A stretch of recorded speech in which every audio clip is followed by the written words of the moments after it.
Okay? So your first connections, incredibly important in job search. Know who they are, know where they work. They are your sort of second line of defense.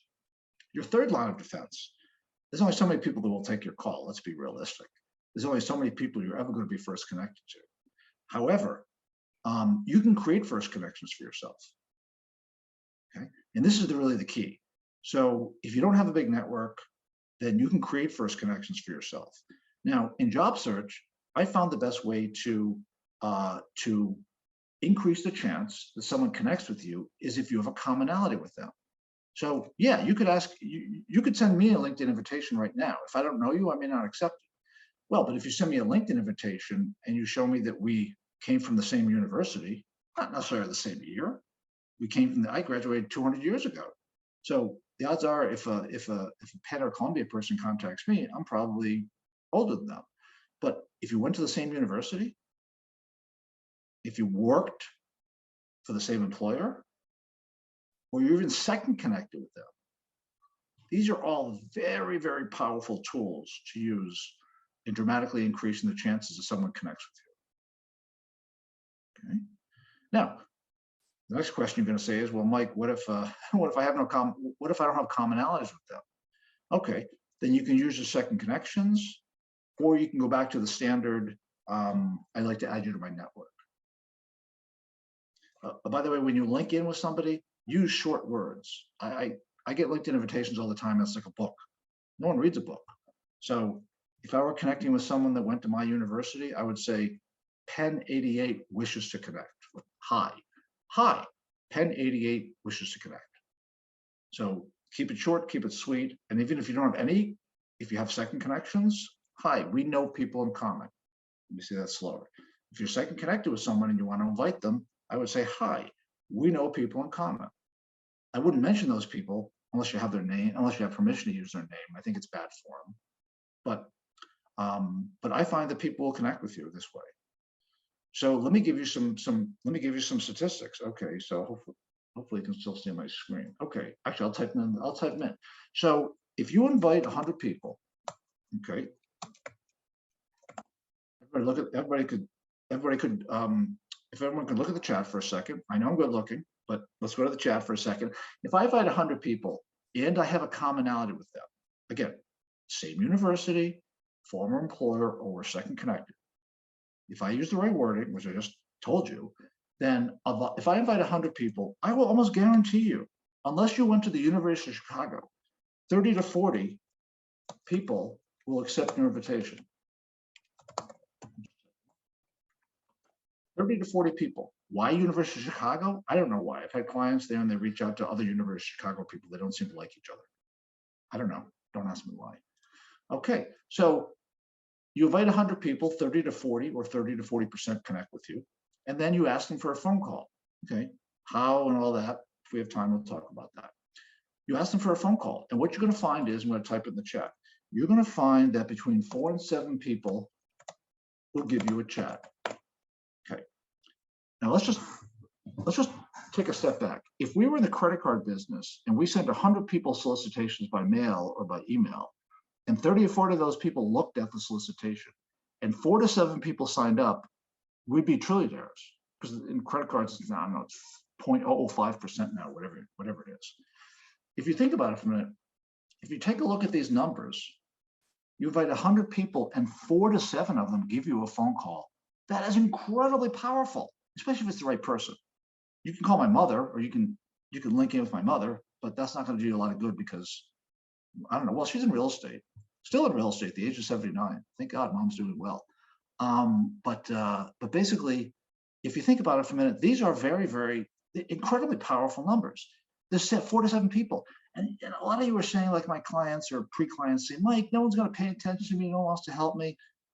It's not true. Again, unless you went to the University of Chicago, I don't know why, you get 4 to 7 people that offer you a call.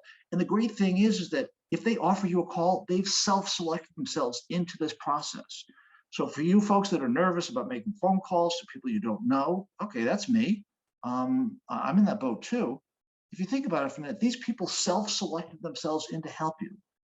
It's not going to be an asshole on the phone. It's not going to be somebody that's difficult. It's not an interview. Or yeah, it's not an interview. It's you basically want to connect with someone for whatever reason you want to connect with them. So 4 to 7 people want to help you and are willing to get on the phone with you for a half hour. That is incredibly powerful, especially if you get the referral. Now, I probably don't have to,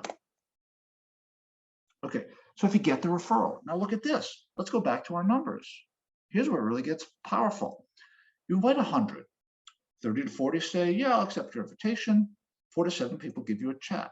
Well, if at the end of that conversation with 4 to 7 people, you say, hey, could you possibly refer me to somebody else in your industry or somebody else in your company? And there's multiple reasons why you may want to get these conversations, either for strategy or for execution. Remember, I talked about in the beginning, you can get these calls for strategy, like how much money am I going to make out there? What's the right title for me? Strategy. Or you can try to get these conversations for execution. You want to work at Facebook, Meta. You want to work at Meta, and hopefully you can connect with some people at Meta. So whether you want to have a broad-based conversation about your career or a specific conversation about potentially getting your resume to a hiring manager, the fact is you've just connected with 4 to 7 people. If you ask for a referral, well, you do the math, 8 to 14, and then so on and so on. Is anybody, okay, does anybody want to admit this? Does anybody remember the Clairol commercial from the 70s where it was you tell one friend and she tells a friend and she tells a friend and she tells a friend? Is anybody comfortable enough in their skin to admit, like me, that they remember the commercial from the 70s? Okay, I'm just going to pause for a second. Nope, I lost the chat. Okay, maybe somebody did. Okay, so basically you can see how powerful this is. It's incredibly powerful. So you get 8 to 14 calls before you actually, sorry, just had to shrink my screen. I was looking at myself. I don't like looking at myself, even if it's on another screen.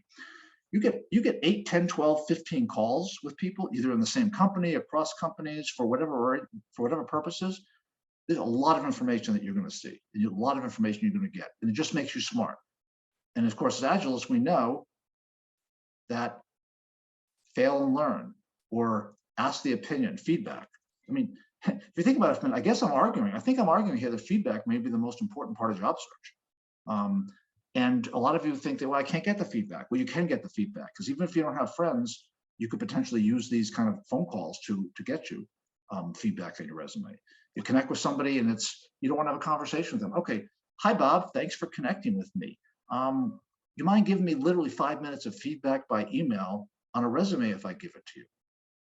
So, hey, Bob, always use the name.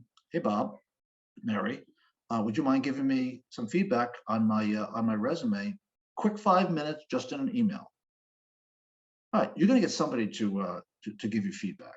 And I'm not saying it's going to be the best feedback. So the idea is that these phone calls, okay, I want to be cognizant of the time. So the idea is that these phone calls are just so incredibly powerful. Okay. And also keep in mind, let's go back to first connections for a minute and second connections, the link between first and second. I have 18,500 first connections. Okay. I have 3 million plus second connections. So most of them in the United States, not all of them. So think about it for a minute. There's 171 million, I think it was, 171 million people on LinkedIn. I'm second connected with 3 million of them. Okay, that's my business. Obviously, that's not you. But just keep in mind how second connections work. If you start off on LinkedIn and you're the only person in your network, if you invite me to connect, then my 18,000 first connections become your second connections. So you send me an invite, I say yes. Now my 18,500 first connections become your second connections. Obviously, it's duplicative or multiplicative or geometric, whatever the right word is. I haven't studied that stuff in a while. So building a network of first connections is good, but the real secret is getting the second connections. I can't tell you how many second connections of my second connections I've gone to with the exact methodologies I've told you about to reach out to people and say, hey, would you have a conversation with a client of mine? I've gone out to second connections, people that don't know me from a hole in the wall. And I've asked them if they would give my client a phone call, and the same statistics that you can see here still apply. I go to 100 people and ask, actually, I don't have to invite them because they're already first connections. So if I went to 30 or 40 people and said, hey, would you have a quick conversation with my client to give them some advice? Again, 4 to 7 people of these 30 to 40 are going to say yes. So second connections are incredibly powerful. Yeah, they're the bottom of my hierarchy, but it doesn't mean it's low. Matter of fact, if you take a look at the statistics for the percent of people that will give you a phone call from if you have the same university or former employer or second connection, they're almost on top of each other. And I put them as a hierarchy. There's a little bit of a difference, but think about it. You're inviting second connections. These people don't know you from a hole in the wall. And 30 to 40, if you email 30 or you text 30 to 40, or LinkedIn message 30 to 40, 4 to 7 people give you a conversation.